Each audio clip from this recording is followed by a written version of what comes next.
La situación dentro del campamento empezó a tornarse cada vez más extraña desde el momento en que comenzaron a circular los rumores sobre lo que estaba sucediendo con Nyssa. Todo surgió de manera casi silenciosa, como si el grupo en general intuyera que algo no estaba del todo bien con ella, pero nadie quisiera decir nada de forma abierta por temor a exagerar. Lo único claro era que algo había cambiado en su comportamiento y en su estado físico. Había momentos en los que intentaba mantenerse activa, participando en conversaciones, sonriendo, respondiendo preguntas o incluso dando su opinión sobre asuntos que, en otro momento, la habrían dejado totalmente indiferente. Pero había otros instantes en los que desaparecía por completo, como si su cuerpo simplemente no pudiera continuar. Ese desbalance entre presencia y ausencia fue lo que despertó las primeras alertas. Pronto, varios comenzaron a comentar entre ellos la necesidad urgente de una revisión médica, porque ya no parecía tratarse solo de cansancio común o una mala noche de descanso. Algunos decían que se veía pálida, otros que estaba respirando más rápido de lo normal, y no faltó quien recordara que días atrás ella había mencionado sentirse débil, aunque en ese momento nadie lo tomó en serio. Pero ahora, con la acumulación de detalles, la preocupación era evidente. La producción intervino para organizar la visita de los paramédicos, entendiendo que necesitaban evaluar con profundidad lo que realmente estaba ocurriendo. Nadie quería asumir lo peor, pero tampoco podían seguir ignorando señales tan visibles. Mientras todos esperaban esa visita, surgió un comentario que los dejó más tensos aún. Si una persona quedaba inhabilitada para continuar, no podía abandonar el ciclo por su cuenta, debía irse junto con su pareja. El concepto de un solo cuerpo se aplicaba estrictamente allí, sin excepción. La idea golpeó a varios, especialmente porque muchos no se habían detenido a pensar en esa regla con tanta seriedad. Para algunos, la posibilidad de perder el lugar por una situación ajena a su rendimiento parecía injusta. Para otros, esa era justamente la esencia del formato: sostenerse entre dos, avanzar juntos, caer juntos si era necesario. La noticia, aunque no fuera nueva, adquirió un peso distinto en medio del caso de Nyssa.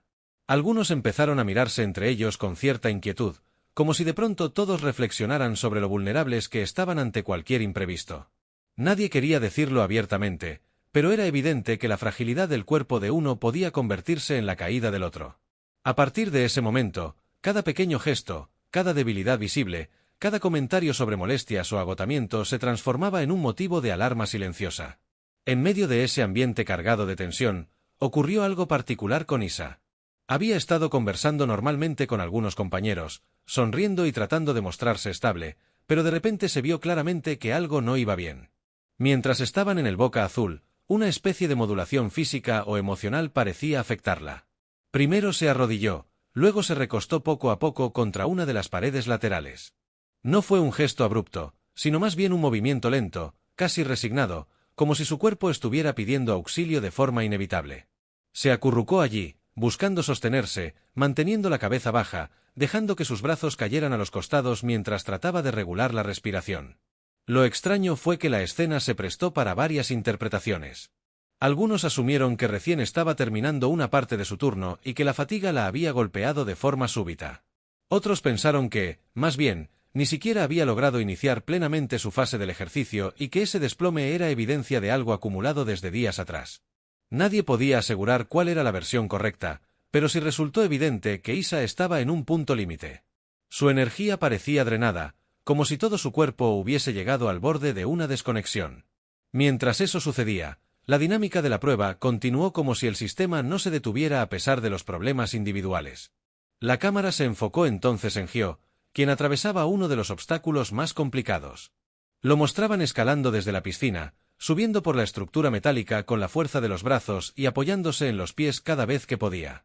La toma se centraba en el buen rendimiento, porque también necesitaban mostrar que, aunque algunos estaban pasando dificultades, otros estaban cumpliendo sin mayores inconvenientes. Por eso, además de Gio, aparecieron imágenes de participantes como Zambrano, que estaba en la piscina más pequeña, sacando los objetos requeridos con una eficacia llamativa. La habilidad de Zambrano contrastaba con la tensión que se había acumulado alrededor de las situaciones médicas. Él estaba concentrado, enfocado y sin señales de desgaste. Tomaba los objetos, los cargaba, los movía, subía y bajaba sin que su respiración se acelerara demasiado. Era evidente que su desempeño estaba entre los más estables, lo cual generaba una especie de referencia tranquilizadora en medio del caos. Sin embargo, la calma aparente se rompió cuando sucedió la escena entre Lucho y Kevin, una de las más confusas y polémicas del momento. Lucho venía completando un tramo del recorrido, avanzando con rapidez y aparentemente, sin mirar demasiado lo que sucedía a su alrededor, porque iba concentrado en terminar. En ese instante, se cruzó con Kevin, quien venía detrás de él. La cámara capturó el instante preciso en que Lucho gira repentinamente, como si estuviera recalculando el camino o respondiendo a un impulso físico del momento, y ese movimiento abrupto lo lleva a chocar de frente con Kevin. El contacto fue evidente, aunque la interpretación del gesto sería lo que desataría el conflicto real. Kevin reaccionó de inmediato. No le gustó nada lo que pasó, principalmente porque sintió que Lucho había puesto las manos sobre él como intentando frenarlo, bloquearlo o impedirle el paso. La expresión en su rostro lo decía todo: molestia, confusión, indignación y una sospecha clara de que ese giro no había sido tan accidental como Lucho insistiría después. En medio del choque, Kevin se detuvo, quizá evaluando si responder verbalmente, si continuar o si exigir que la producción revisara la jugada. La escena se volvió aún más difícil de interpretar porque la grabación captó como Kevin, justo antes del contacto, había acelerado para alcanzarlo, y en un punto parece que duda, se frena levemente, tal vez leyendo el movimiento de Lucho o tal vez anticipándose a un choque. Esa pausa breve, casi imperceptible, generó aún más debate. Se detuvo porque vio venir el impacto o porque estaba midiendo la situación.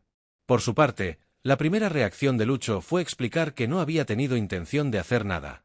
Dijo que su giro había sido totalmente espontáneo, que no había visto a Kevin detrás de él y que si puso las manos al momento del contacto fue únicamente un reflejo natural para no caer. Aseguró que no había querido detener a Kevin ni perjudicarlo en su recorrido. Para él, todo había sido un malentendido inevitable dentro de un circuito exigente donde los movimientos rápidos eran parte natural del ejercicio. Pero para Kevin, la historia era otra. Él sostenía que el contacto había sido demasiado frontal, demasiado directo como para considerarlo casual. Según su interpretación, Lucho sí lo vio, sí midió que venía detrás y aún así decidió girar de una manera que no tenía nada de natural para esa parte del circuito. Desde su perspectiva, había sido una acción clara de interferencia que no podía pasar desapercibida. Por eso, expresó con firmeza que lo ocurrido no debía ignorarse, porque podría sentar un precedente peligroso, permitir que cualquiera bloqueara a otro bajo la excusa del reflejo involuntario. La tensión entre los dos escaló rápidamente, incluso si ninguno levantó la voz de forma exagerada. Bastaba ver sus miradas, los gestos de sus manos, la rigidez de sus posturas para entender que la escena había dejado cicatrices inmediatas. Lucho trataba de defender su posición, insistiendo en que había sido un accidente, que su único objetivo era completar su tramo sin perjudicar a nadie. Kevin, en cambio, mantenía firme su postura, convencido de que lo habían detenido de forma intencional. Y lo más complejo de todo era que, al revisar la escena desde distintos ángulos, seguía siendo difícil determinar la intención real detrás del movimiento de Lucho. En el fondo, lo que más alimentaba el conflicto era el desgaste emocional acumulado en el grupo. El caso de Nisa había encendido la sensibilidad de todos, la presión del formato estaba en su punto más alto, la incertidumbre sobre si podrían continuar o no en pareja había puesto en alerta a cada competidor, y la competencia estaba entrando en una etapa en la que cada detalle contaba. En ese contexto, un choque como el ocurrido entre Lucho y Kevin no era solo un choque, era una chispa que podía encender enfrentamientos más profundos. De hecho, algunos compañeros intentaron intervenir calmadamente para bajar las tensiones. Hubo quienes le dijeron a Kevin que era mejor revisarlo con la producción antes de sacar conclusiones definitivas, y otros aconsejaron a Lucho que reconociera al menos la brusquedad del giro para evitar que las cosas escalaran. Pero ninguno parecía dispuesto a ceder demasiado. Kevin insistía en que lo que había pasado estaba claro, Lucho insistía en que todo había sido un accidente inevitable en un espacio reducido. La conversación se volvió un círculo repetitivo donde cada uno defendía su versión sin encontrar un punto medio. Lo único evidente era que, a partir de ese momento, la dinámica entre ellos quedaría marcada por esa escena.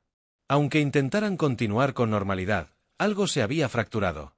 Ambos sabían que la tensión no se disiparía fácilmente y que, tarde o temprano, ese incidente podría influir en decisiones futuras, en alianzas, en estrategias o incluso en percepciones del público.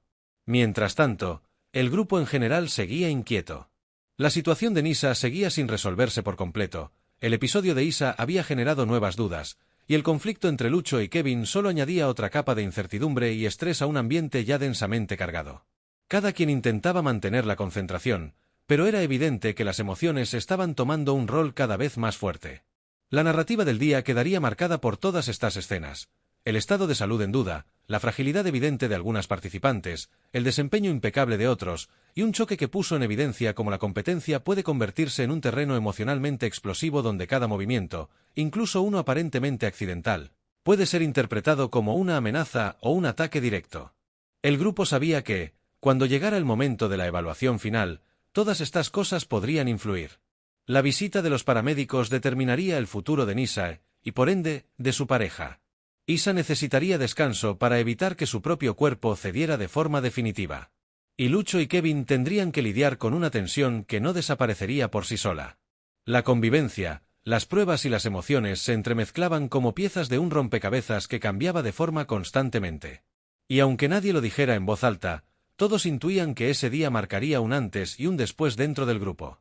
No solo por lo que había pasado, sino por lo que podría desencadenarse a partir de allí. Porque en un entorno así, cada gesto importa, cada palabra pesa y cada acción tiene consecuencias que se amplifican a un nivel que no siempre se puede controlar. Comenta, dale like y suscríbete y vete para más contenido.